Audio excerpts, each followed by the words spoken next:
I'm going to kick us off. I'm really glad everyone is here. Thanks everybody for joining. Now that we've got all our panelists and moderators, hello, I'm Julie Schmidt. I am host for this room and club. Just a few general Clubhouse pointers. If everybody would like to use the little share button, that little upload button at the bottom to share this room on social media. You can also share it directly with others on this app. If you're inviting others directly that you think may be interested in a conversation and you have a lot of followers, you can narrow the search by using words like clinical trials, research. And we do encourage everyone to select the share on Clubhouse option. It'll just help increase the likelihood that someone will be able to find this room, and it'll kind of throw it in those hallways. You can also use a link to text anyone. Just makes it easy to share what will be a really wonderful conversation, as always, I'm sure. And the chat feature is on, so if you would like to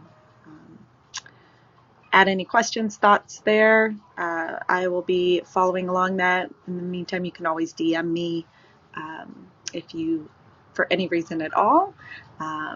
So in addition, be sure to follow the moderators, the panelists here today, and for those in the audience, we do encourage participation. So if you find yourself inspired, please feel free to raise your digital hand. Please note our club is called Consuli Conversations. In addition to this room, we host a few others, including a conversation on data dignity, long COVID. We talk about sickle cell in another room. And there's many more on the horizon to look out for soon. You can learn more by following our club, Consuli Conversations. Just tap the little greenhouse at the top, give us a follow. In our profile, you'll see all our upcoming events. For any direct questions, comments, feedback, if you'd like to join the panel or have someone to recommend for the next future rooms, my email and my socials are in my bio. I love hearing from you guys, so you can just contact me directly. Give us a follow on our socials. We are at Consuli_Inc. on all of the social media platforms. And for those that don't yet know Consuli, broadly, Consuli is a public benefit company with the mission to enable individuals to participate in the data economy. Experts do suggest our individual data is worth $20,000 per year. So we help people choose who gets access to and how their personal information is used, and if and when desired, get them paid for their data and make medicine better. We do this by operating a marketplace for members where we become their agent, and our members receive smart-matched, individualized offers from us for opportunities, including participating in clinical trials and data trials. There's no cost to join our movement, and you can learn more at consuli.net. That's consuli.net. I'll be pinning that to the top of the room in a second, since my first pin did not work.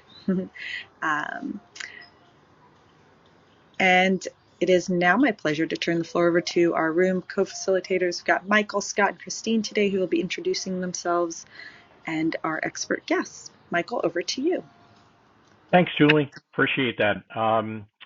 I hope that we are not having any significant technical difficulties here, because I am not seeing on my screen here people like Scott, even though I know he is on. So we may need to be throwing some stuff to one another verbally.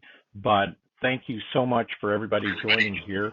Welcome to our clubhouse for clinical trialists, pharmaceutical industry execs, and importantly, patients interested in solving burning questions in clinical trials. Really appreciate everybody getting together here for what I'll simply frame out here as the context for today's conversation. But before that, I often don't take the time to really introduce myself. My name is Michael Young, and I work at the intersection of clinical strategy and commercialization, and I serve as the Chief Marketing Officer for Consuli. And we are very, very fortunate to work with Consuli. It's a great innovative team, and we are really trying to enable data for good, and in this case, specifically around healthcare, clinical trials, and patient recruitment. So let me frame out the context for the discussion today. Many of you who are on here know that we have instituted a series of monthly conversations around the topic of what we call J.E.D.I.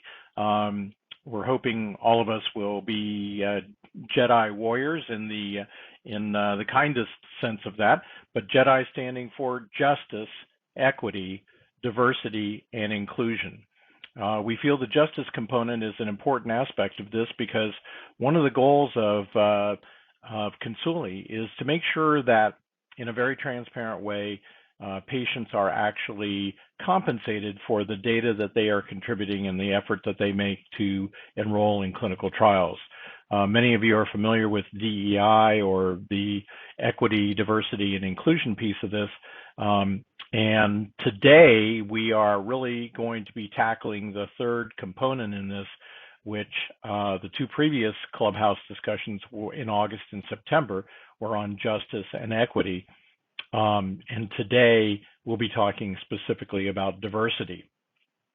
So just teeing this up, we're going to get into this in more detail here shortly, but we will want to understand, how does patient diversity impact data and outcomes in clinical trials, and how can we achieve more diverse enrollment and engagement?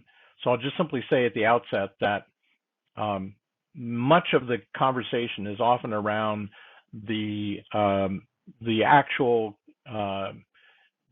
social and economic diversity that needs to go into trials to represent patient populations. But part of what we're going to be talking about today are the clinical impacts, the data impacts of diversity, and why that's so important to having meaningful clinical trials. So I am joined today by two people whom I truly admire, and I am so grateful that they agreed to jump in, because our regular co-moderators, Sophie and J.E.D.I, are both unavailable. And J.E.D.I, we're sending a shout out to you, hoping that you are feeling much better. She's come down with, yes, surprise, COVID. So I want to give today's two co-moderators a chance to introduce themselves. So I'd like to introduce Scott Schleibner to you. And Scott, please have at it. And hopefully you can hear me, because I can't see you on the screen. Hey, Michael, sure. Thank you so much. And I'm sorry you're having technical difficulties. I am here. I can see the rest of our group. Yeah. I'm so please. sorry. I just want to interject. Michael, if you pull to refresh your screen, it should pop everyone up if you want to give that a go. Yep, I did that, and Still not working for you? Scott's still missing for some reason. I think it's because he's in Union Square. I think that may be it, but we're cool. We're cool. Okay. Scott, please go ahead. Well, I guess I'm in true J.E.D.I fashion. I guess I'm hiding here invisible. But no, my pleasure to be helping out and supporting this great conversation today. I was fortunate enough to be part of the J&E conversations around justice and equity over the last couple months. Really enjoy, creating an environment here where we can share thoughts. I'm also, of course, a little bit interested in talk as well as action. So if there are things that we come up with here today, sort of an invitation to not only just the panelists, but as well as our folks out there using the chat function. Put your ideas out there. If there's ways we can operationalize some of these concepts we're discussing, we want to take this, again, from theory to action. So we welcome your input on that. Real quick, I'll say a little bit about myself and then turn it over to Christine to do the same. Yes, I am in San Francisco, Union Square today. I live in Seattle, however, and whereas Michael sort of focuses around where clinical strategy and commercialization intersect, I am a little further upstream, and I'm purely a clinical development, clinical strategy, clinical trialist. I've been in the industry for 25, 30 years in a variety of roles with clinical service offerers, CROs. I ran a nonprofit cancer institute for a few years, and I worked in small biotech. And really, I am focused on making clinical trials more patient-friendly, more reasonable for families, and to ensure that clinical trials can be a realistic care option for patients. I have a particular focus in rare genetic pediatric diseases, where there is, of course, for the most part, no available standard of care. Clinical trials are usually the only hope for these patients and families. So I'm very focused on bringing trials along a little faster and making them realistic for people to participate in. And I also consider myself a active diversity ally. I think diversity and thinking about equity and inclusion is the right thing to do. It's also good science. And I think we've made some strides, but yet we have a ton to do still in this space. So thrilled to be here. Look forward to the conversation. And with that, I will turn it over to Christine, wherever she may be at the moment. I think they can see my picture, so I'm okay. I'm Christine von Raesfeld, and I am that rare genetic PEDS patient, but now as an adult and still looking for my ultimate cause of disease. I am rebranding myself as no longer a patient advocate, but as a subject matter expert in the patient experience. And basically have been living the healthcare system since I was a kid. So I have experience in pretty much every aspect of healthcare, not just from the industry side, from hearing from it, from my contacts, but also living these things. When it comes to wearables, devices, I've used them for years. When it comes to precision medicine, I'm using that to figure out my care. And I think there are so many aspects and so many technologies and therapies that are coming in the pipeline that patients really need access to. And so I really want to push forward that idea of the patient really being involved, included, and from that co-design standpoint. And I think that's all I want to say right now about me. But thank you, Michael and Julie, and I am always thrilled to be here for our conversations. So for the one burning question, and oh gosh, where am I going with this? We'll be opening up the discussion on this clubhouse soon. And I have lost everything on where I was going to say. But hold on one second. I'm traveling, and really, this is just a nightmare trying to do. So we'll be opening the discussion on this month's one burning question. But before we do that, I want to say hello to our esteemed panelists this morning. So we can go to the pull to refresh for everybody here. And if you touch down on your screen, pull it down, it should refresh on the screen, except for you, Michael. And we'll get in the process and really go through these introductions from left to right and top to down. So I am pulling my screen down right at the moment, and I see Jennifer. Jennifer, do you want to go first and then pass it on to Karthik? Karthik. Sure. Hi, everybody. Happy to be here. I think some of you know I work with Edie quite a bit. She's actually okay. I mean, she's on an airplane right now. And Michael, she's doing good. She's over this COVID stuff. Oh, But I'm glad to hear that because the last yeah, I heard from her, it was a COVID scenario, and I know she was oh yeah. really not feeling well. Yeah, Thanks yeah, for no, filling me in, Jen. she's good. She's good. She's flying to LA. But anyway, so my background is probably similar to Scott's. I've been in clinical operations for 30 plus years. I do a lot of consulting for pharma. I've worked in big pharma and small pharma, and right now I have multiple clients that I do a lot of work with in terms of patient recruitment, retention, and doing anything we can to help get the right people into these trials. I feel as if the data, I just put a note in our chat about data, how it's very critical to have a real diverse patient population in your database because it really ends up um, affecting your overall clinical plan. So I think that I know that we tend to talk about diversity in trials for a lot of the different reasons, ethical reasons, moral reasons. But if we're going to think about it in terms of data reasons, it's a whole nother can of worms, and it's a really critical one and a super important one. So I'd love to kind of focus today a bit on talking about how it's changed some of the data outcomes that we've done in clinical trials. So I pass it off. Great. Thanks, Jennifer. Wonderful to be here. Edie has invited me to these conversations as well, and I've had a chance to listen in for so many of these amazing conversations. So really excited to actually be a panelist and participate. So to give everyone a quick intro, my name is Kartik. I'm the VP of Business Transformation and DEI for LeapCure, and LeapCure's main mission is definitely around this topic, really promoting through patient recruitment strategies and initiatives, advancing and generating medical breakthroughs for everyone with everyone. And I think that's the key phrase for us, for everyone with everyone. And so things that I'm really excited to talk about today are the data aspect of this, of course, but also I think often organizations or just kind of projects focus on the metrics, right? Kind of, did we meet this diversity metric? Did we get this number?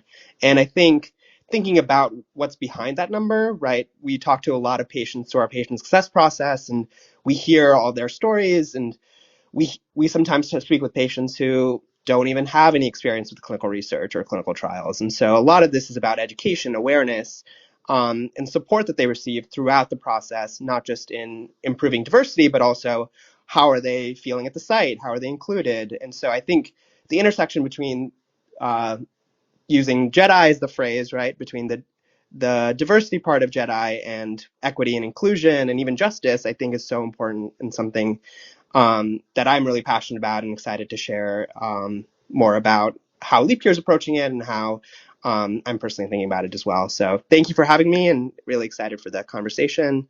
I'll pass it to Ryan. Thank you so much.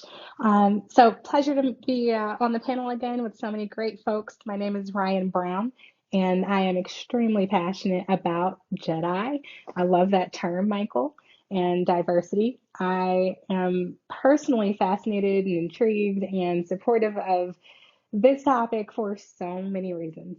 One of them being the fact that my family actually participated in a clinical trial, and as a person of color, I got to witness firsthand the positive impact that our data could make to helping eradicate a condition, eradicate a disease. And the fact that it could help dispel the myth that people of color don't want to participate, at least from my experience, I could say there's nothing further from the truth. And I'm really grateful for the courage of a Jewish physician to get out of his comfort zone and just ask. And as a result, certain members of my family didn't have to suffer from a condition, and it contributed data to something being approved on the market and helping eradicate something that impacted people around the globe. I have been working in the clinical research space for, over 15 years, and both as a bench scientist and also in the clinical research world, where I've had the chance to collaborate with some of the great folks on this panel from the CRO world and also from the technology side, and really glad to be a part of this conversation. Thank you, Ryan. Appreciate that. Glad you're here. Sandra, can you jump in and share a little bit about your amazing background? I most certainly can. And good afternoon or good morning, everyone. I'm in Chicago, so it's 12:30. It's going on 1 o'clock.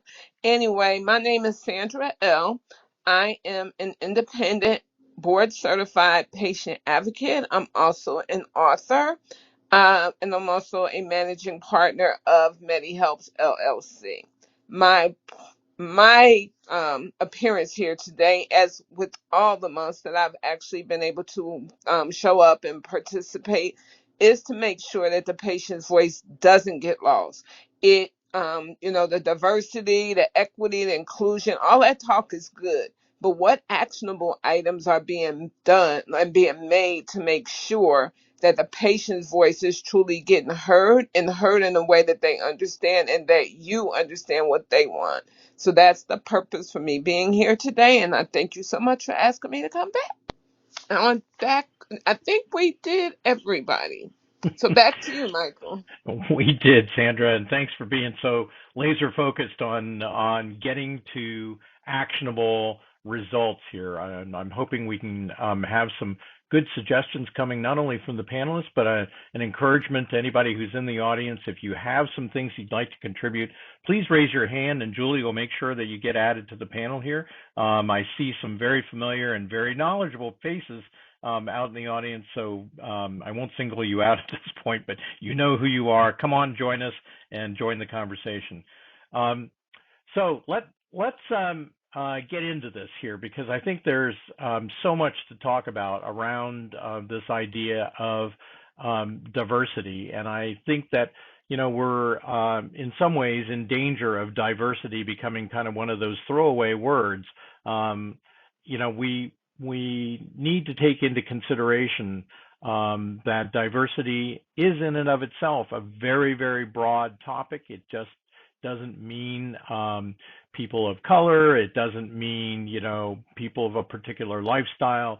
It is very all-encompassing in making sure that when we are doing clinical trials and we are looking for data to be applicable to the broader population, then in point of fact, the broader population is represented. So I want to start with Jennifer here. Jennifer, I know you've got some specific views around the topic of diversity that I'd love for you to tee off on. Okay, thank you. My views about diversity are I want to try to keep it again in terms of data driven, if that's, that's kind of where I Works for was us. hoping we would focus on today. um, because what I think, of course, it's like you said, it's a very complex topic, and there's moral, ethical, there's all these reasons we want diversity. Yes, of course. But one of the drivers that I think is critical for a pharma company is how it affects their overall development. We know all the time, a company will start a clinical strategy, maybe to look at heart failure, and then they find that it has an endpoint on, respiratory or whatever it is, and they may end up switching or adding another indication. So with that point, which is a critical point, if you have a very a small patient type population that all are coming from big institutions, sometimes they don't get to see, a diverse data set. So, I mean, that's kind of where I think it not only is it the right thing to do from a, moral and position, it's a good thing to do scientifically. Even today, I was on the call with a doctor it's an ophthalmology client. They saw another indication in a different rare stem cell treatment, and they said, "Oh my gosh, I have a patient, and they completely cured. Their vision has completely been restored," and it was an indication that we hadn't even thought about. So I think that that's a very important factor. And another thing that happens all of the time is the company will set up, their primary endpoint. We're focusing on the endpoint. Sometimes we don't hit that endpoint, right? And then we say, wait a minute, let's look at this data post hoc. Let's, we know we didn't hit the endpoint. Okay, but what do we have? So that happens all of the time. And that's why I think it's another critical reason and a driver for pharmas to spend the time making sure they have truly a good, data set that's reflective of the real population, because it tells you things about your compound that you may never have suspected before. So, I mean, that's kind of why I think it's a driver to sponsors to do it. Even if you're not going to do it for the right reasons, do it for do it for the bottom line. I think, as Scott said, there's a lot of take homes of how you can do it, how you can get more patients, and those are kind of, you know, I have a lot of ideas of that because I help clients with that all the time. But one of the reasons I think it's important is to have more robust science. So I will pass myself over. Scott, I think you had some comments in the chat there that would extend this conversation. So please go ahead. Sure. Thanks, Michael. And thanks for the great thoughts there, Jennifer. Jennifer and I have a little bit of, you know, we are a Venn diagram where she and I overlap a little bit professionally, and I think share some perspectives, but also have some differing views as well. So I think it fits nicely. So in the chat, if you haven't seen that, I did make a comment about making sure that we think about not just diversity within the United States. And I think from the panelists we have here, we are all North American based. But when you think, we think globally and thinking, about an all-encompassing strategy for those of you who work in the clinical development space or support patients who participate in clinical trials. A lot of our studies, of course, these days are global in nature and occurring in multiple countries. And as was pointed out, we sometimes have some differing thoughts here around. I think Christine said, diversity in the U.S. sometimes is considered you know, black and white in a way. And when you think about diversity in a more holistic, global sense, not only are you thinking about a greater mixture of different backgrounds, but we want to be thinking about this more broadly in terms of not just globally, but also, just the representativeness outside of ethnicity. We really want to be thinking about age. We really want to be thinking about gender and sex. We want to be thinking about making sure that the people we serve are represented in the work that we do, right? So if you think about clinical trials as, if you made an analogy sort of in a way of comparing that to say like an Amazon or some other sort of online retailer who's looking to try to engage with their customers and make things easy for their customers and provide what their customers want. In clinical development, if we think about patients as human beings and families that are out there managing, say, a challenging disease, how do we create clinical trials that meet their needs, that provide them what they want, that can sort of meet them both geographically, technologically, and otherwise meet them where they are, right? So that mindset is something I try to adopt and incorporate into my thinking around who are my end stakeholders here, and what do they look like, what do they sound like, where do they live, and are we doing what we can do to sort of create environments that they're comfortable in, and ask questions that they would like to ask, and again kind of meet them where they are. So that sort of global framework, number one. But number two, thinking about patients as the ultimate stakeholders really in this process. And as Jennifer said, making sure that we keep this a little bit more data oriented as well. I think we all understand quite well that clinical development, the development of new medicines and treatments does not occur without patient data. It does not happen or move forward without patients enrolling. So it is ironic sometimes that we still have conversations around thinking about the people that we rely so much upon, but are often sort of left out of the conversation in terms of input or strategy on what's realistic for them. So, so a couple thoughts there, but I do want to make sure that we, as much as we can, think globally outside of just the continent that most of us are on here about what diversity looks like in some other areas. And Scott, I'm going to. Yeah, So, Scott, it's Michael, and I'm sorry, Oh, Christine. no, go ahead, If Michael. I've asked Almenia to come join us because Almenia is based overseas, and I'd love to get her inputs from a global perspective as well. Almenia? Thank you, Mike, for asking me. Because I was thinking about this and actually had this conversation today. The thing that we tend not to remember when we're thinking about pulling diversity numbers and getting data in Europe, it's really difficult because what we're in the States, you go to the doctor, you go anywhere, and they're going to check off whether you're, black or white or Hispanic, whether you're a woman or a man, and they just don't capture the data that way here. Here you're French. I live right outside of Paris. So here you're either French or you're not French. Now I can see in my medical records that's embedded. It says, oh, she's a noir, she's a black woman, but you have to have sort of natural language processing in your EMR systems in order to be able to pull that data out. So I think one of the things that we have to do is how do we get people to understand two things? One is that this is important for us to be able to collect this data and to be able to look at the data. And two, that us being able to delineate the society into these different groups is not going to hurt them, because that's the issue, right? Is that they feel that if you can use the data to help me, you can also use the data to discriminate against me.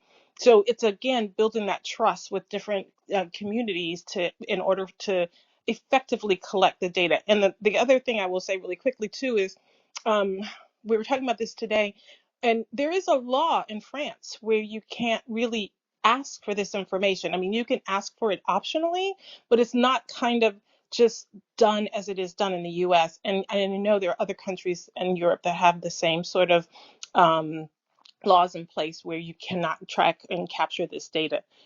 So, those are just some of the challenges that we have, being able to look at it here in Europe, and I'm sure in other places on the globe as well. Can I hop in there, Michael?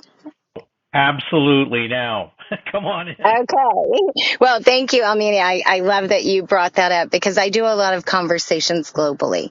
And what I find in the US is it is mostly conversations around black and white. And I used to host a clubhouse conversation that was on Mondays, and we lost a lot of our global audience because the focus was mostly black and white. And so I think one of the things that we have to think about when we're looking at diversity is really also considering what the future is bringing. We have genetic testing. We have companies all over who are doing whole genome sequencing on people.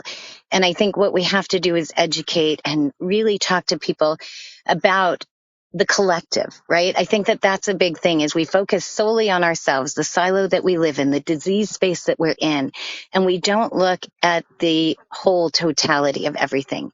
And you have certain conditions that we may find mutations, right, in certain people that give us more information and could potentially bring us more patients for clinical trials. But we're not even looking at some of these things. And so what I would think about, is in the future, the data that we are collecting, I'm going to a meeting in San Francisco next week. This data crosses lines, country lines, lines that we have never as people been able to cross.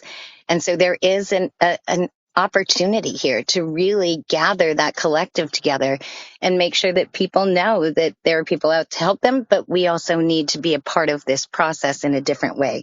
Like you said, this is the only industry where the end user is not really considered in any part of the process. And so that's one thing we really have to think about, especially as we're asking people. And Michael, I've said this, we are giving our blood, sweat, our tears, and our time. And we are not even having a quality of life that a normal person would have.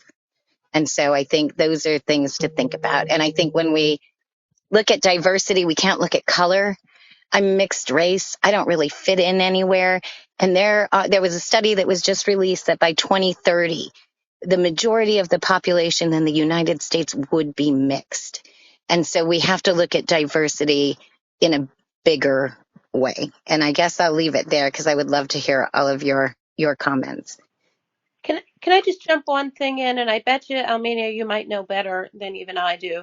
Um, I have found that certain countries like Mexico, um, before the regulatory boards want you to go there, you have to commit to marketing into their population. So I think it's really interesting, and there's more awareness probably of this, like countries that are saying, okay, yeah, you can do research here, but you have to commit to if you bring this to market that you're going to actually come here. So I think it's interesting, and maybe we're making some progress in that, and at least we're being forced to. Perhaps the regulatory boards are forcing it, but I don't know which countries do, but I know that some do, which is promising, right? Yeah, you're right. Actually, there's a number of countries that they'll say that, and they'll even specify what phases of studies must be done in their country. So there's a number of countries that you have to do phase one studies there in order to be able to market the drug there later. So, and that's in Europe. I know there's some countries in Asia and also some countries in Africa. And I really wish that Alice was on this call because she's actually working with a couple small countries and really educating them around data. So I think it's this weird thing that works differently in every country. And one thing that I've noticed is that the patients that I meet and that I know, regardless of where they live, they still have the same issues. So somehow we've got to figure that out. Yeah. Right. So the data collection, the output of this, of what we're looking to sort of capture, is really, in a lot of ways, from what I see it, really impacted by the inputs. And by the inputs, I mean the people who are planning out strategy, right? So kind of going back to our question, thinking about, clinical trial professionals as well as patients themselves, how does their diversity impact this? Yeah, I mean, if you have, you know, 10 Caucasian guys sitting around a conference room in New Jersey, they may not be thinking about some things that are important for our end users and our patients and our diverse populations we're trying to engage. So that idea of how do we infuse a little bit more diversity up front into the strategy and the people planning this, right? The actual clinical trial professionals or the investigators and site staff. So I'd like to kind of put that out to the group to see if anyone has any thoughts on, to comment on this or anything that you've seen done in your area of the world, to sort of make sure that the people leading the charge are thinking about diversity up front. Scott, this Yeah, is Scott. Sandra. Before we go further into your topic, I would just like to address the issue of diversity and the issue of data and the issue of, it's more than color when it comes down to what, patients may think.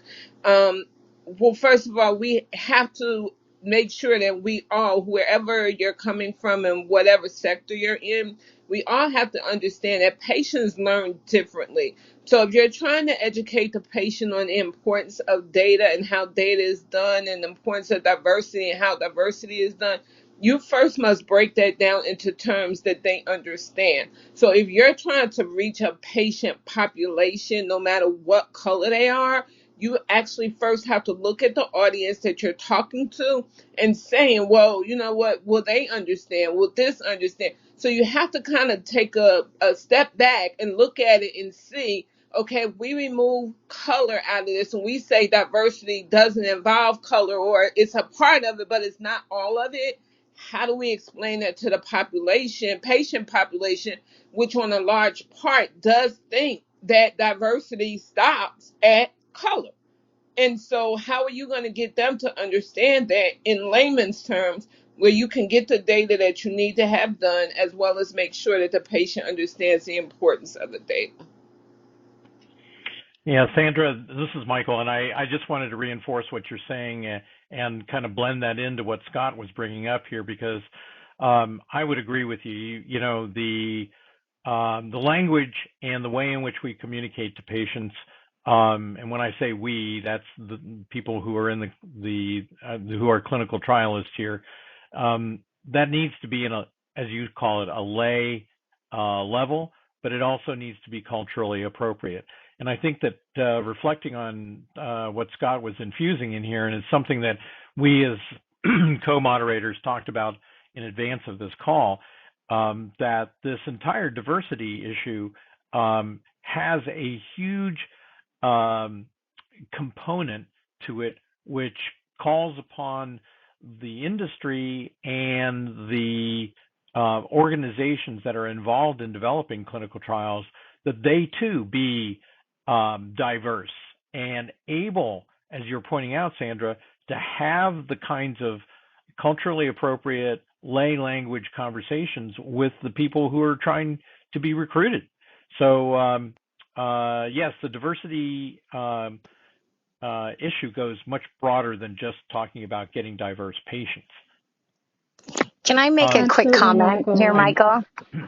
Michael? Yeah, hang Where are on we one at? quick second. I just wanted to bring up the fact that there's been a significant effort, and I see Christine Naro in the audience here, but there's been a significant effort on the part of Latinos in clinical, in the clinical development world, and I think that trying to address cultural appropriateness and address what is, certainly here in California, over 50% of the human population here, we need to address those kinds of culturally appropriate pieces as well.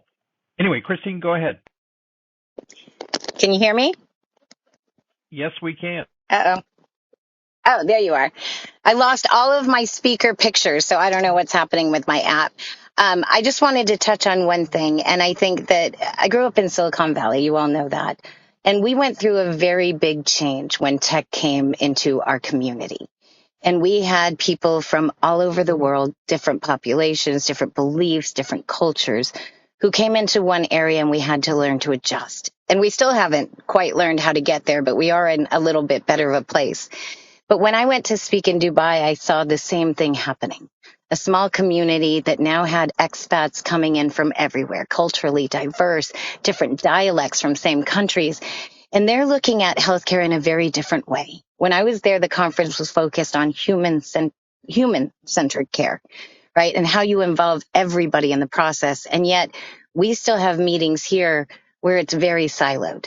We have part of the people who are there for the table for the discussion, but they're not at every single meeting. And so we have bits and pieces of things going out, but not the right information anywhere. And so I think we have to look at diversity in a way of how do you live and work among people and not just how do you recruit them for trials. And I think that's one of the things that we have to look at is how we interact with each other. We have a very neurodiverse population in the Bay Area. And like I mentioned, a lot of the people that are building our tech don't necessarily have that empathetic side to them either. And so how do we communicate not just with patients, but the people who are building the programs, but the people who are involved in all of this, right? And I think it really does take that collaboration and of everybody involved. And we still have not truly had anything that I've seen that involves all stakeholders. And So, I'll leave it at that. Christine, I think you raise a really good point, and this is Ryan speaking. And one of the things that I think you raised that was really important is taking that human-centered approach. And if we look at the economic data, I think it's extremely compelling, especially in a recent publication from NASEM, where it was found that, for example, the cost of disparities in chronic conditions like heart disease, for example, would cost us by 2050 roughly $6 trillion. And they observed that if just a 1% impact, a moderate impact in addressing health disparities on the clinical trial piece, it could have hundreds of billions of dollars worth of impact in three major chronic conditions, heart disease being one of them. But that also means looking at things holistically. And it means, folks could have greater reduction in things like premature death, and they would be more capable to contribute to the workforce because they're not beleaguered by conditions, right, and not having appropriate treatment. If we look at what happened with warfarin and not having the right data up front for, gosh, half a century, almost more than that, people being underdosed, overdosed, the different drugs. And by actually having the right data, they're able to elucidate that different backgrounds, different folks of various genetic profiles, if they had the optimized dosage, they could actually contribute to society in a better way. People would have less adverse events. And so if we're thinking about organizations and companies doing the R&D, this has an impact on your bottom line. It has an impact on the people you're able to recruit and hire into your organizations to find more cutting edge treatments. Because at the end of the day, the patients we serve are the people that work in our companies. They are the people that we live in our neighborhoods with. We are all humans. We are all interconnected. And I think the fact that we keep removing it and missing that piece is causing a huge chasm, and we need to address it. So that is all I will say for now, but I did want to chime in with that bit because there's the economic impact and there's compelling data that supports just making those moderate incremental efforts.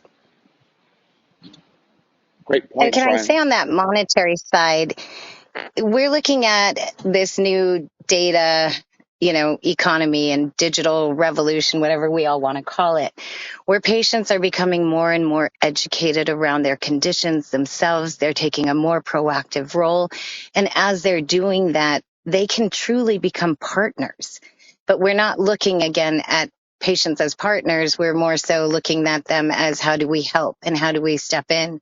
But I've talked to economists all over the world who say that this data economy, this coming of this new data economy could change the playing field, could level it out for people who are underserved to have actual, some kind of income from data that they produce. And we have to start looking at that. I live in an area where we had a $48 billion surplus in the middle of COVID, and that was all data.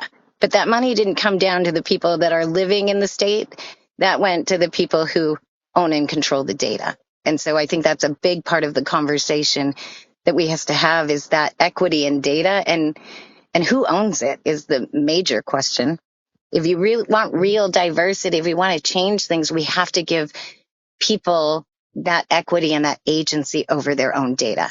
And just to touch on that, I changed my own care with pharmacogenomics, but it was only through my own pushing and because I had access to a teaching hospital with Medicare that I was able to get that. And so there are things that we can do to help people, and we need to go to a more proactive, teaching them about community and how we can stop these things before they happen. I'm done. Hey guys, you know what? If I this is Jennifer again. Um, I want to take a step back to say sometimes I wish we even had just a toolkit. Like I feel like I need a toolbox of things to offer to clients because look, you know, a lot of people hire me because they can't get recruitment. They want to get to these patients. They just don't always know how. And a lot of, unfortunately, our industry can be very slow, very, very slow to change. We're terrified of the word HIPAA, and they think everything falls under HIPAA. I had a patient that lived an hour and a half away. I was going to send them an Uber, and the client was afraid that it was a HIPAA violation. It wasn't, you know, but it wasn't that they didn't want to get to these patients. Sometimes they just don't know how. So I think that, you know, again, in Scott's reference of, you know, the whatever, the 8 white guys in New Jersey, yeah, you know, I think their bottom line is they want to recruit, you know, their board needs them to recruit. They want to get to them, but sometimes they don't even know where to start. So sometimes the simplest thing that I present is like, okay, guys, um let's have a Uber, let's have a car service, let's have if right now I'm going to put a posting on LinkedIn to find some mobile applications where we can come to the patient's house. If we have more ways to make their lives easier, I think that we can have a better chance of getting to them. And but sometimes people in pharma are just like, I don't know how to do that. That's outside of the box I normally think at, and they don't, you know, they don't pursue it. Well, I'll pass the mic. Jennifer, this is Sandra. I have a question to ask in reference to they don't know how to do, the organizations don't know how to do this or they don't know how to do that.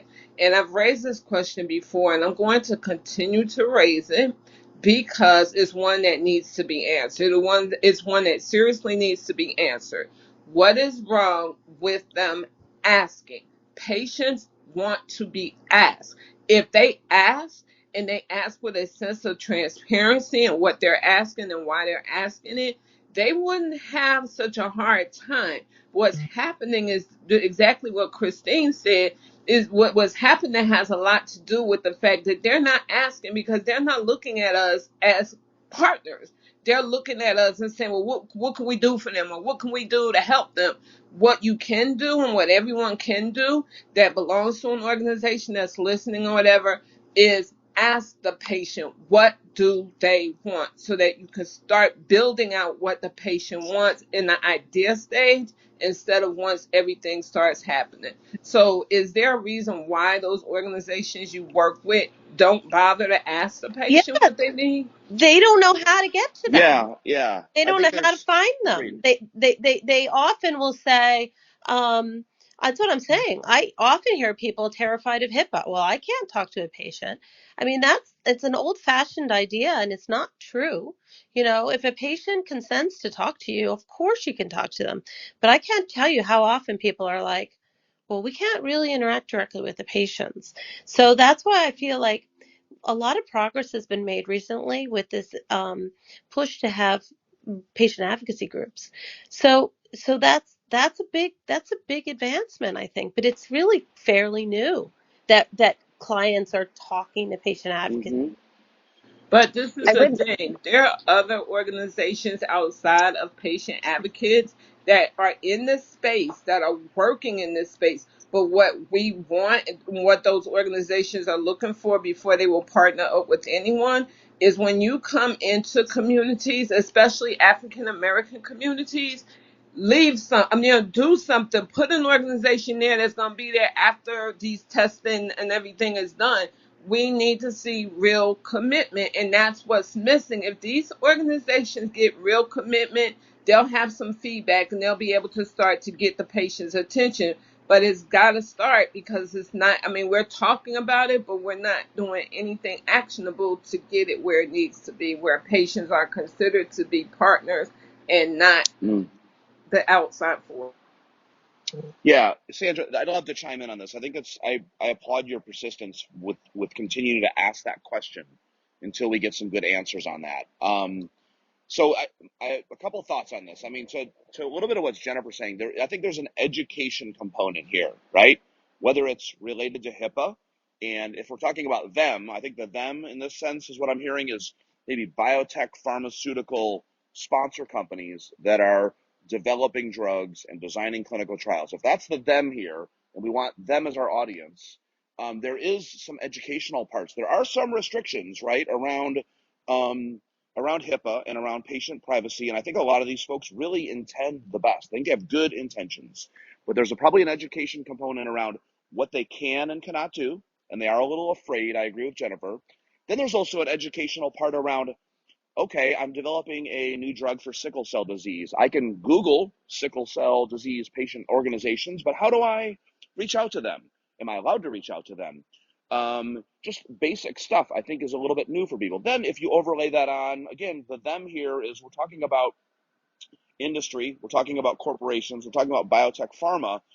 I know that developing a drug and developing a clinical trial protocol in-house is a very effortful, time-consuming, burdensome process, right? That involves all of these different stakeholders across an organization, right? It's not just, it might be the 8 white guys in New Jersey, but they may represent, preclinical and toxicology and medical and business and legal. Getting that protocol out the door as we finally signed off on something final is a huge landmark for a company. I've had clients tell me, we want the patient input. We actually know how to get it, but we don't have time to get it. And we're not sure where to insert it in the process. And my CEO says that'll slow down things, so we can't really engage with patients. And of course, I think that's super short-sighted, right? The amount of time spent engaging up front at different parts of your sort of drug development life cycle will save you, 10x on the back end in terms of enrollment timelines. But I think you've got some education there with those companies around how to do it, what's allowed, and, maybe we need to hold their hands a little bit. And Scott, I'd like to echo what you're saying. I mean, I think you're absolutely right. But one of the most successful trials that we had, recruiting diverse patients, we actually went to the investigators meeting and we presented at the investigators meeting why the sites were selected, because we did select a lot of sites based on where they were located and hopefully having access, but also asked them what did they need from us in order to recruit the diverse patients. And if you do that, I'm telling you, your eyes will be open, because a lot of these physicians, once you train them and communicate why this is important, they have really good thoughts and ideas because they know their patients. I remember one guy in Florida said, we need transportation, and we thought we had it figured out. Yeah, we'll give you a bus and taxis, and he said, what? No, my patients are rural. There's no buses that go out there. A taxi wouldn't go for love nor money. And then, you're thinking, okay, now we have to think differently. So yeah, ask the physicians, but ideally you'd ask them before you wrote the protocol, but if not, do ask them at the investigators meeting. Yeah, I So want to. there's a theme. It sounds like, back to Sandra's earlier question and all these other pieces, one of the major limitations is fear, right? Because people are afraid of what they don't know and how to engage, and they don't want to make mistakes. So there's that component. But if we remain open and curious with patients, with the community, with sites, we can come up with better solutions that are probably more advantageous and will be less burdensome to a trial and enable us to enroll a little faster. And we're seeing that, from my lens and space that I currently sit in, there's a decentralized clinical trial component. And what we're also understanding, and we can't speak in broad sweeping terms, because even within ethnic group, there are sub communities, right? So even in the Black community, I've got Haitian friends, right, which are different in the way they approach than like my other Caribbean friends, and looking at different things. Or even in the Hispanic community, you have Mexican primarily on the West Coast, but then you might have Dominican and Puerto Rican on the East Coast and all other kinds of subsets. So being really curious, and when you look at DCT, a broad sweeping approach of just saying, hey, well, we'll address the rural problem by having home health nursing, but you may not realize that in certain communities, these people don't want you in their house, but they do telemedicine. But I don't want you physically coming to my home. I still want to go see my provider in person. So being curious, asking the right questions, and engaging early and consistently, because diversity is not one and done when we're doing studies planning, it's continuous feedback. And we're using that data to optimize and improve results. I would like to pass the mic, but thank you for letting me chime in. Ryan, it's Michael, and I couldn't agree more. The fact that this is, there are so many nuances to this, and the fact that obviously one answer isn't going to cover all the circumstances because of the micro community aspects, et cetera. I want to give Anne a chance to jump in here. She's a 30-year patient advocate and had some good practical takeaways that she had from attending a conference recently. Anne, do you mind sharing a little bit about who you are and the points that you wanted to make? Hello, Anne? Okay, maybe we'll come back to her. I'm And not I would sure. say, Anne, to hop off the stage, leave the room, and then come back, because sometimes the microphone issues are that way. But while she's doing that, can I make a comment, Michael, really quick? Sure, sure. You're We have the co-moderating, Christine, so go I for it. am co-moderating, so let me really quick, and I didn't see Anne leave yet, so we'll see what happens. But we're having these conversations, and I want to say there are a lot of people involved in between a patient and their physician at this point. And there needs to be more trust established between those doctors and the patients. I'm at conferences, and Sandra, I agree with you completely. There are communities that are completely left out in even being asked to participate in clinical trials because their physicians aren't involved. And so we need to find a way also to compensate those physicians to find out what they're working on, again, like their community. And I put it in the comments, but I think we need to look at a model instead of going out and marketing and trying to do all these things in social media. Go back to community. We should have hospital systems paired with grassroots organizations in their areas that will help those patients. And when there are trials or products or things that need to come across these populations of people, it should be reviewed by those physicians and patients. And then you can pay to be on that platform. And then you have data on who is actually diagnosed with conditions. You have more information than what we're pulling off of clinicaltrial.gov, and you actually help build that trust again between the patient and the physician. And I think they're not involved in a lot of these conversations. We put a lot of pressure on them, but we don't realize the burden that they already have.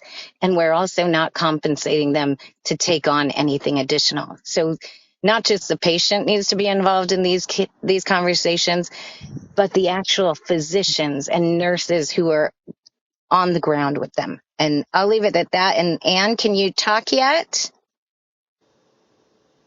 I'm dying to hear what Anne says. So I'm like on the edge of my seat after I read her comment, Michael. I'm with you. I'm not sure why Yeah. Anne's having trouble connecting. Scott? And no, I'm just echoing Christine. I can't explain if Anne's able to leave or come and go here, but her thoughts there in the chat are great and they're right on. And I think this is a question that's been asked a lot. Again, Sandra's continuing to ask this question. I think it's good we get clarity on it. But, engaging up front, I mean, the idea that you could, these clinical trials that are, I think it's now 60% of clinical trials are behind on enrollment. And then when you have a sponsor say, oh, what do we do? Or, oh, we want to make this trial more diverse, or we want to find these patients. The sponsors that then go out and pick up the phone and say, again, back to the sickle cell disease example, they call a sickle cell disease patient advocacy group and say, we have this trial, we're really behind on enrollment, can you send us some patients?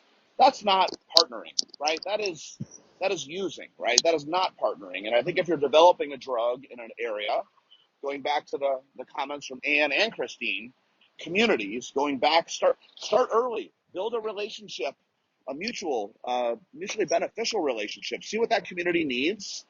See if you can invest some time and energy, maybe some financial support, whatever it requires, to build a relationship, involve them early in the process, involve them in your drug development planning, involve them in your protocol, pressure test it with them, see if this is reasonable for their families. Then, when you go out and you're looking to recruit diverse patients, when you're looking to access wherever these patients may be, urban or rural, when you're looking to understand, you don't want to just put a travel concierge solution out there when that's not even going to solve the problem, as has been pointed out. That input up front, that insights from your partners helps drive this whole thing, right? It helps create a real relationship where you're learning from one another as opposed to picking up the phone and saying, our trial's behind schedule, can you send us some patients, right? So we need to kind of change that, kind of dialogue a little bit, I think. This is Yeah, Sandra again. What I actually just like to add to that conversation, to the conversation period, is that as we grow and we get closer and closer to value slash community care model, all of this stuff is going to come up, right? Because at that point in time, in order for the physicians to get paid for what they're doing, they're going to have to show value. How do you show value? By having the community involved. That's the only way that you can show value, is by having the community involved and having the patient buy-in. What's unfortunate about that is that once again it comes down to and you're forcing me to do this. Why should anybody be forced to do what they know is right? Why should we have to have organizations forced to include diverse communities when they know that they should have been doing that all along? So I just like for everybody to keep in mind that we'll start seeing that as it gets closer and closer to the adoption of value-based slash community care. And I say slash community care because that's exactly what value-based care is. They just put a different name on it and spend it a whole different way. This is Sandra. Back to you, Michael. I think you're next. Thanks so much, Sandra. I love your practicality. I just think it's real. Rubber meets the road, and I appreciate you being a part of this panel for sure. Kartik, we haven't had a chance to let you get in here. Do you want to make any comments? yeah, I'd love to. I think I've just been absorbing all the great comments everybody's been making, but I think I want to go back to the value-based care and the trust and share kind of a personal example here. So I am from India and I moved to this country when I was 8 years old. And so my family and I having to navigate a new country and a new healthcare system, a new physician. And I think we talk about trust and trust building and community-based care, but I think it's hard when you're an immigrant. I lived in a mostly white neighborhood. Like there wasn't a lot of community around. So how can health institutions help support people in finding community and kind of do a mutually based community interaction? I think is so important. And I think that can lead to more trust and trust building. I think the other thing too is that there's, especially from my immigrant perspective, there's so much nuance to our health world, not even just thinking about clinical trials, but our healthcare system here in the United States, that's hard to digest. And it's about insurance, it's about copays, doctor visits, and then even like going in the clinical trial, I saw a great comment on the chat about ICF, like navigating the ICF and really kind of boiling it down to language that's easy to understand, I think is so important. And something that I'm really passionate about is how can we translate and like with clinical trial messaging, especially, how can we make it easy for patients who don't know anything about clinical trials to really understand? And there was a topic, I'm trying to tie all these threads together, but there was a topic earlier about like collecting data. And I think the thing that's important is, one, the data, like what data points that we're collecting, but also how we collect, right? Is it through a survey? Is that survey translated into different languages? Is that survey also shared on a conversation? So you're getting more natural feedback that's qualitative that can then be transferred over. I know I speak, like our Leap Care speaks with patients where they don't want to take a survey. They don't know how to access it. And so they rather talk over the phone. So how can we make it easier for data collection to be through multiple sources so that it's more accessible for patients as well? Katja, can I touch on two things there? I love what Yeah. you said about the language. It's perfect. I got to tell you, at least once a month, I lose a patient that speaks the language we don't have it translated into. And it's terrible when that happens, but that's the reality that nowadays, there's diverse populations. So, and I'm working on a very rare indication. So we have a patient walk in and we didn't have a Mandarin consent and we ended up losing the patient, which is terrible. But that's, you're right. That's something we as an industry have to fix. And I know that there's solutions. Edie told me there were some, and I just couldn't get the site to do it quick enough. But I mean, I think that that's part of what we were talking about before, having some hands-on solutions, real things to say to people. Look, if you get someone in at any language, here, we'll help you. And another point I want to bring home is we have to remember that pharma companies and biotechs, we tend to go to these big institutions because they're the ones that are going to recruit. But that's okay. The thing that we need to remember is these doctors are swamped. They don't have time to do, the work we need. What I find is my coordinators, my nurses, and any of the study coordinators, they're the ones that differentiate diversity for me. Like I have one coordinator that's just devoted and dedicated, and he's the one that goes out and finds the patients. So I think it's the study coordinators that make a huge difference, and unfortunately, they're often undervalued and they're always underpaid. So we have to remember that they're a key person to make to reach the communities we need to. Thank you, Jennifer. I think it looks like we may have Anne back, and I see, Anne, that you don't look like you're muted. If that's the case and you're able to chime in, we'd love to hear your perspective. Okay, I have to say that on top of everything else, my phone won't let me make you all louder. And Okay, it is a little hard to hear you. anyway, so a lot of things have already been said here in this room and have been said at conferences many, many times. I've been going to meetings for almost 30 years, and diversity and how to involve people in communities has been discussed a lot of times. Same things that were said here. You have to involve the community from the beginning. I mean, it seems to me, and I'm not a fan of pharma, so I'll take that with a grain.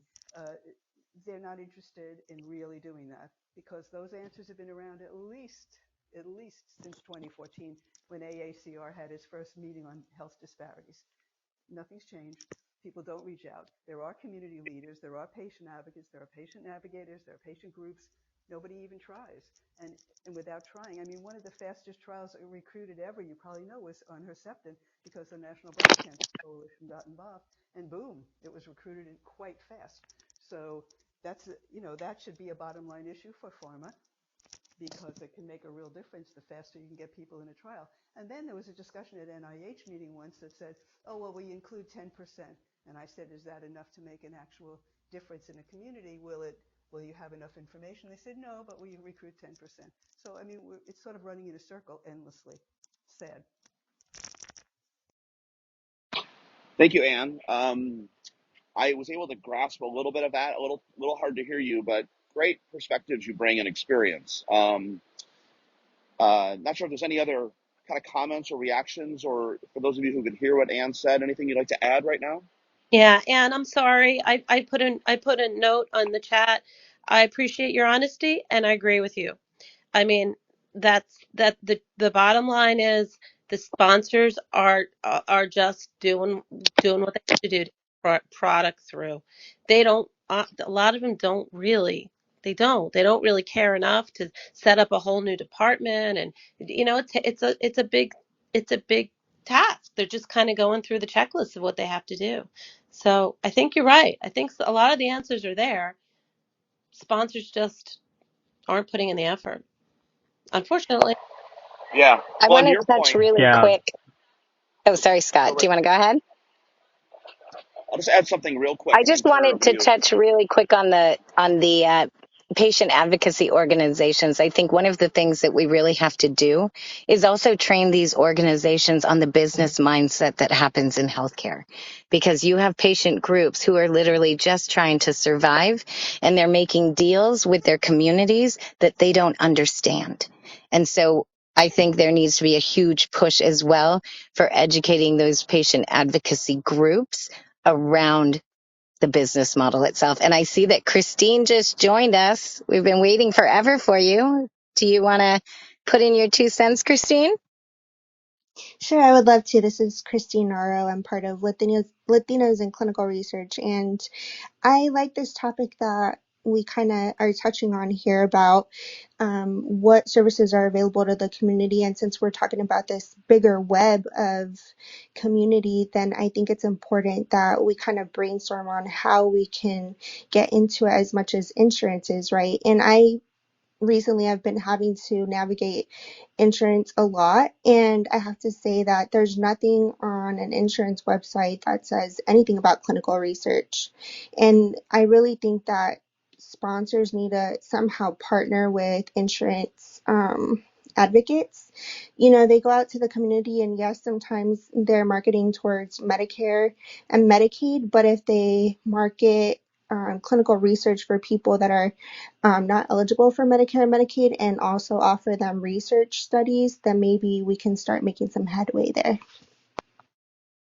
Great points. Great points. I wanted to add, I don't think we have anyone, at least on the panel, that works in a sponsor setting right now. We may have some attendees that are joining us. And I think, for the future, Michael, it might be interesting to bring in someone from a biotech pharma perspective. I think it's I feel like I straddle a little bit between sponsors and patients and patient advocacy organizations. And sometimes it's easy for us to point the finger back at sponsors and say, why don't they do this? Why don't they do this? I do think there's more they can do. I also know they do have some restrictions, and I think sometimes you talk to back to sickle cell disease, a biotech company developing a clinical trial for sickle cell disease. We say, why don't you build long-term relationships with groups? Why don't you start early? Sometimes, Michael, as you know, they have it could be like 4 people in the organization, and they may have money for 6 months, and if they don't see any good data on their initial trial, they're done and they're out of business, and there is no long-term plan, there is no long-term engagement. And sometimes they're just looking at, that sounds great, we'd like to do that, but we need to we only can look out 6 months ahead, and there's not really sometimes the ability to have a longer-term view. Now, maybe more established companies or companies with commercial products or bigger pharma might be able to have a little bit more of a planned out approach, but we know some of our funds, mid biotech companies out there are kind of flying by the seat of their pants and almost like, that sounds great, but we can't really think about a broader plan. We have to just keep our eye on the ball in front of us. So just trying to think about that company perspective that we maybe don't have represented here, because we need them to be part of the solution as well.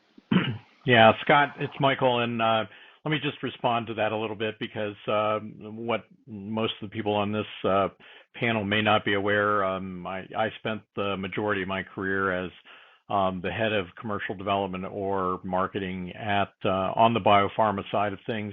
I've been responsible for the launch of over 21 different drugs into the U.S. and Western Europe and Asia Pac markets, and I can share with you that most of the drug innovation is coming from many of these smaller organizations, just as you speak to, that don't have the bandwidth to be able to do this.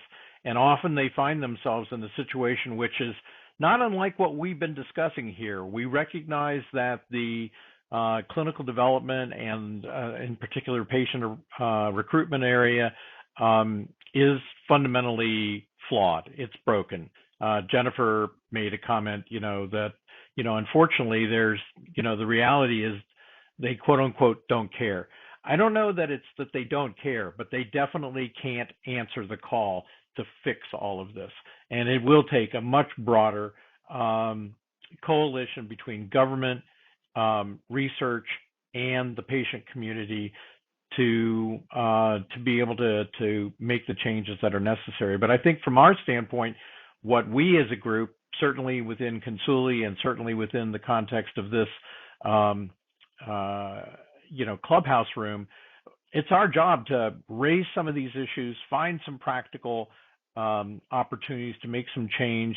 I'm very proud of this group as a collective, if you will, a collective wiki or a crowdsourced opportunity that we, with Edie's help and with Sophie's help, we actually did submit to the FDA a response to their April 14th diversity, equity, and inclusion guidelines. And so I think that what we're talking about here, I don't want people to come away from this meeting feeling totally frustrated. The reality is we're chipping away at this, and this is just what it takes. This is these kinds of conversations. And I agree with you, Scott. Bottom line is we've got to engage more of the industry in this as well. So I'm Michael, and I'm done speaking on that. I note that Patrick's got something he would like to add. So, Patrick, why don't you tell us a little bit about yourself and make your comment? Hi, yeah, I'm Patrick McCarthy. I'm CEO of Valid Care. I'm a 40-plus year exec, most recently in the past 7 years in clinical research. But just on the, wanted to make the comment in response. I lost the name of the last lady that just spoke about insurance providers getting involved, and unfortunately, as we look at the ecosystem that is healthcare, so many decisions are made on economic alignment or economic models. And if insurance providers are not going to somehow be able to get reimbursed for products during a clinical trial that are otherwise not approved, they typically are not going to be interested. And it's sad because they do have a lot of resources. I mean, you look at Optum or Cigna or otherwise, and they have databases where we could find the right people. And even to put those forward would be fantastic with or without the support of the payer. But the payer's business, unfortunately, or fortunately, is to make money off of billings for pharmaceutical or procedures. And so it really is a roadblock.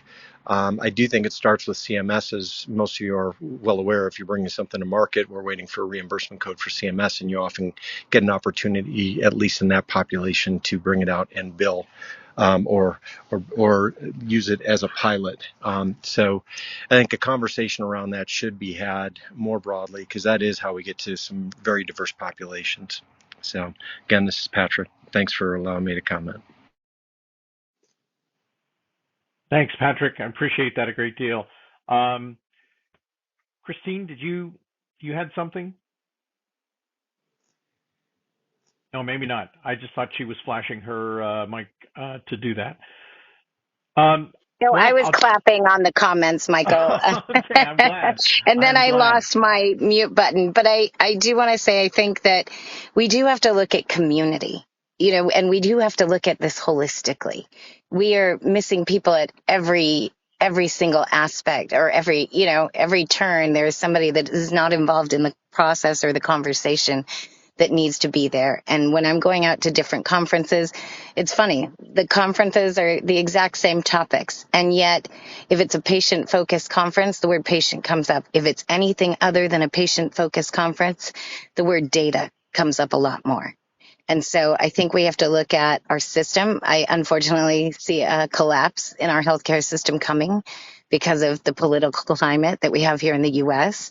And I think that we have to look to other countries and their models to see what's working. But again, I think we are in a very turbulent time, and not only racial, but now you have Roe v. Wade and privacy rights and everything going on, and surveillance capitalism happening everywhere. We're just kind of in a mess. And I think the only thing that will fix this is that collective and collaborative outlook on these things.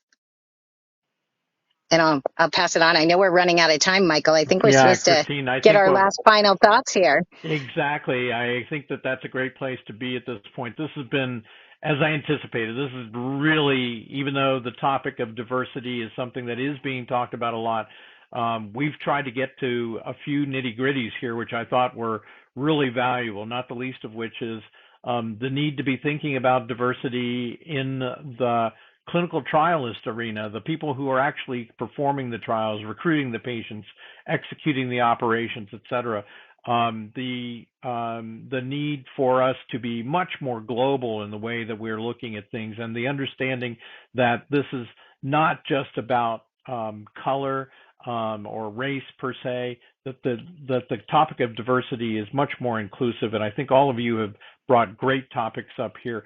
Let me go around the room real quickly, and in the last 5 or 6 minutes that we've got here, let me start at the top here. Jennifer, if you'd like to make some closing comments on this, certainly not the end of our conversations on the topic, because next month we'll be addressing the issues of inclusion.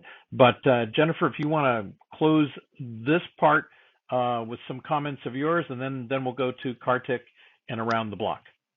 Okay, great. Thank you. Yeah, really good talk today, I have to say. And as Michael summarized, it's very complicated, and there's so many different aspects. And Patrick just brought up the best one as well, the insurance issues.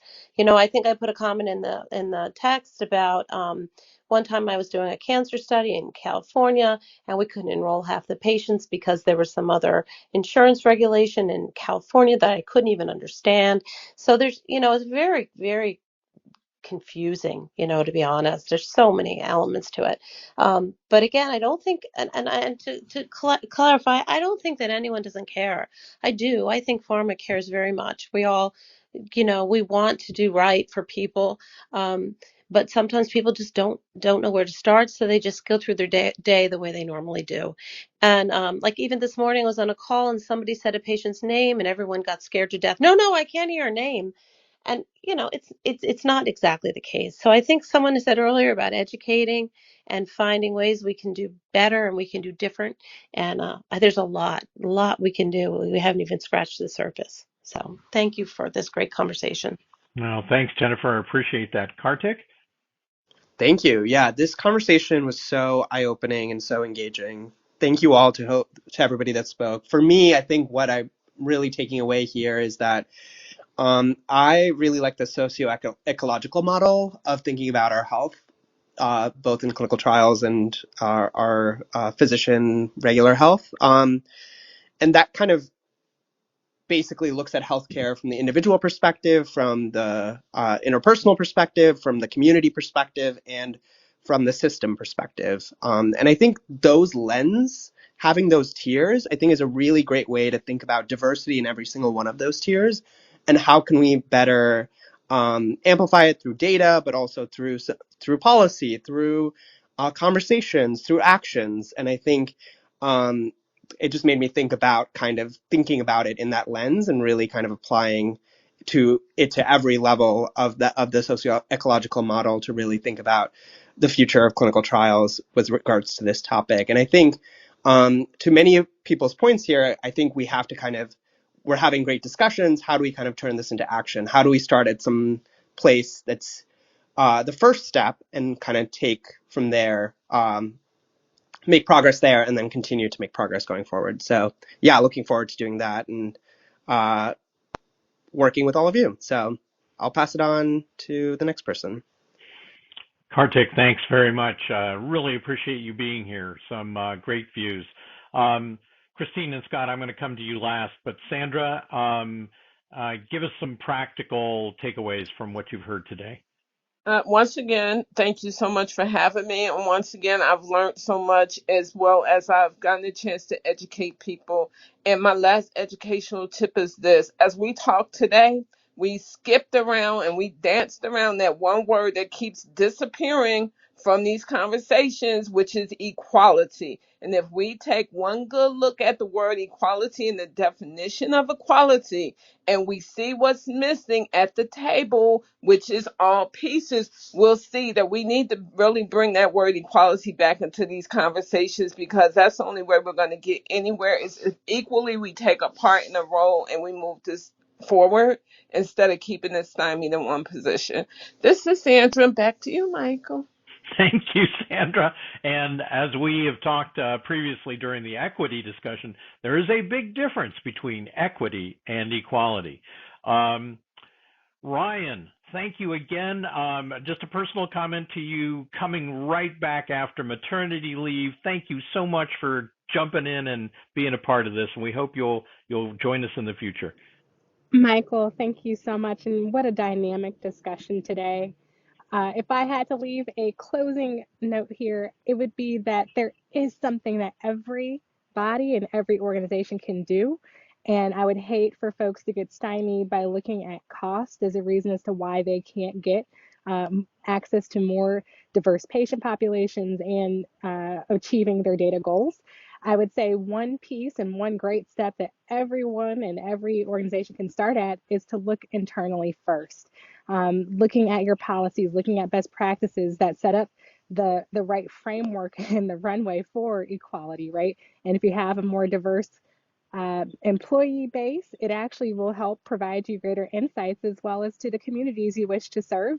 And you might get access in ways that you would not have otherwise. So I would like to challenge the notion that it's too expensive, because quite frankly, we can't afford not to. And Michael, thank you for the well wishes on my new little girl. We are just loving her to pieces. And those are my closing comments for today. Thank you so much, Ryan. Best of health to everybody there. And Alamina, can you jump in and give us a few closing thoughts of yours? Yeah, no, I've been really encouraged by the conversation and also the chat. The chat's been very encouraging as well. The thing that I would say, and this sort of dovetails off of what Ryan was saying, is that, getting diversity in clinical trials and getting the right data is not going to be cheap, it's not going to be easy, and it's not going to be fast. But what it will be is worth it. Thank you. Very well said. Thank you very much. Anne, any closing comments that you want to add? There she Not is. sure you'll hear me, but Go for it. We can hear you.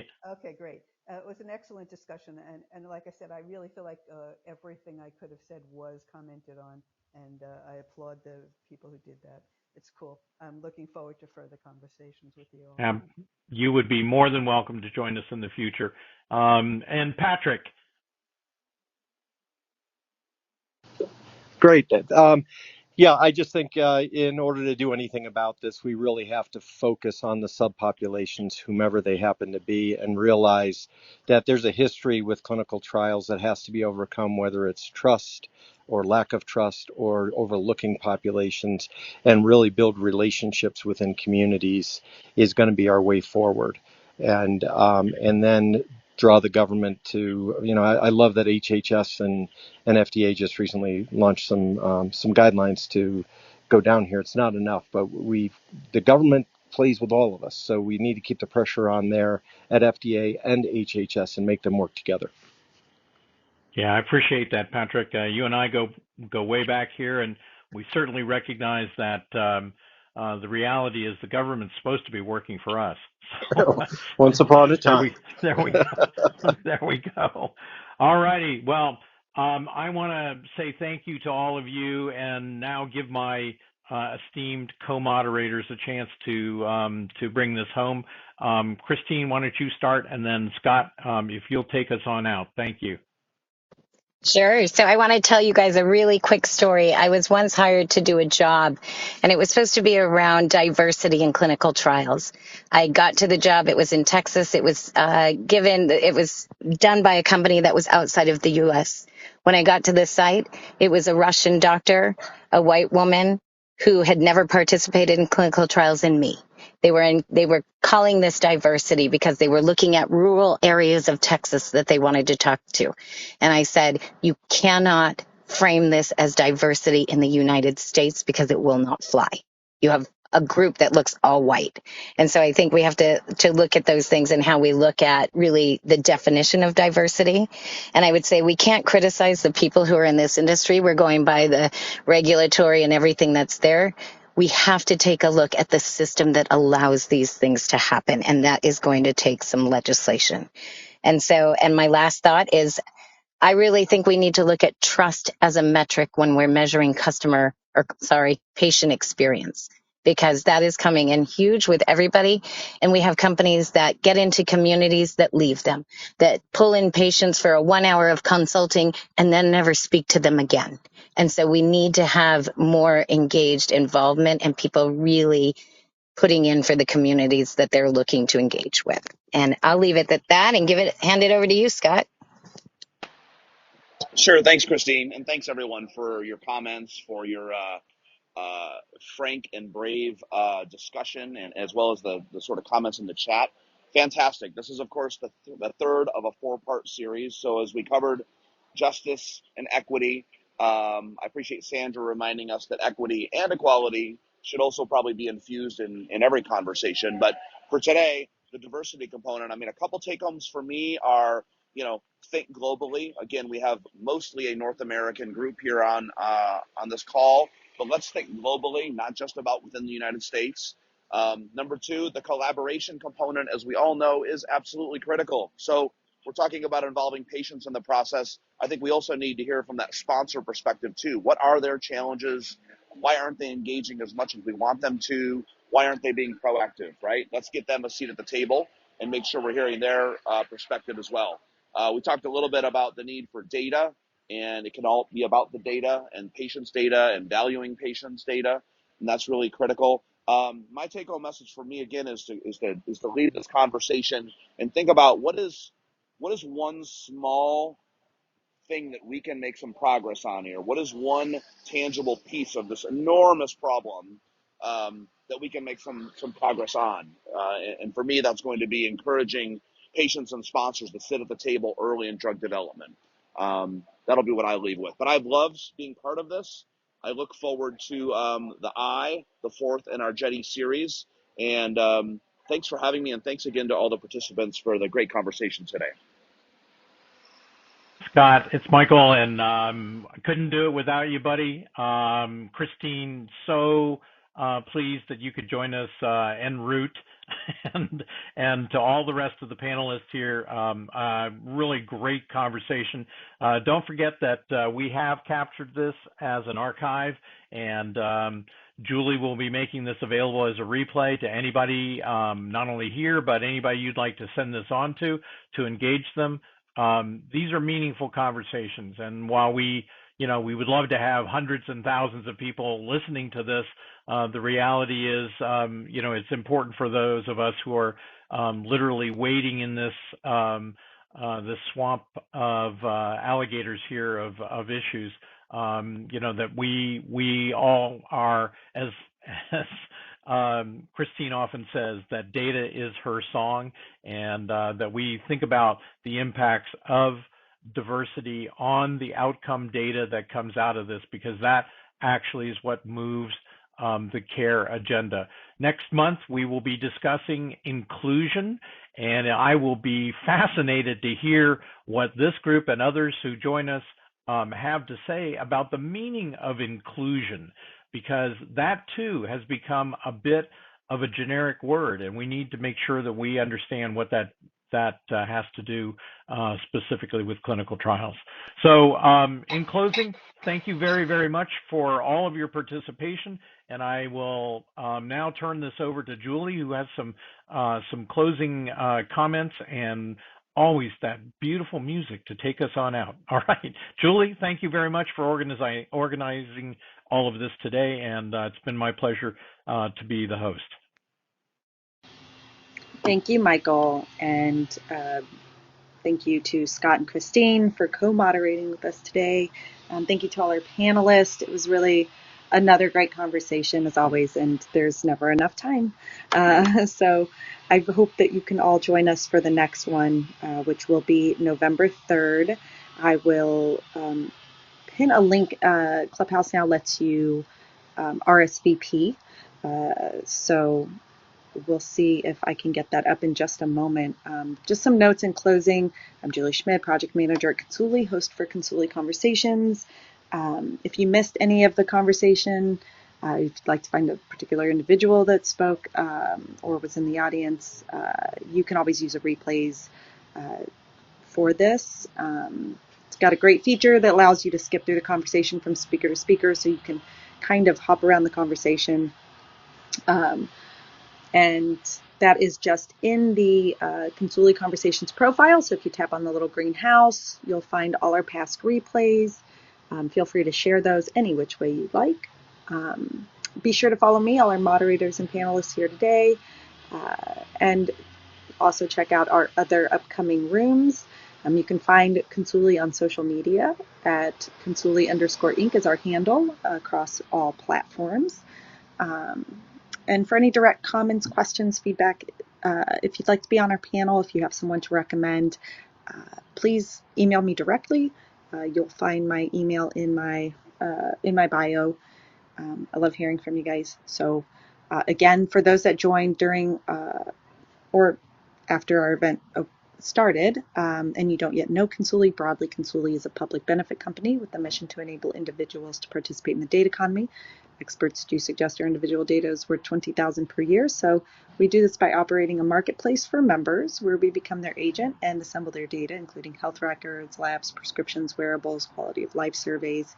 Importantly, members receive smart matched, individualized offers from us for opportunities that include participation in clinical trials, data trials.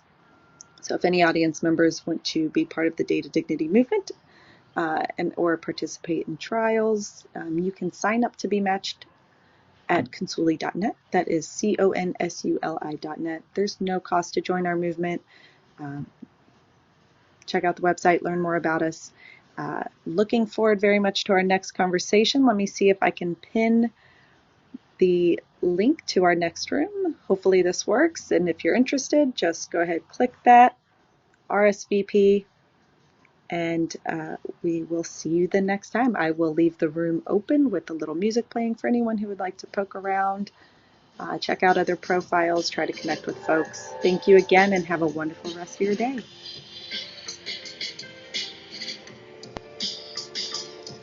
Thank you, Julie. It's always fun to be a part of these things. Thanks, Christine.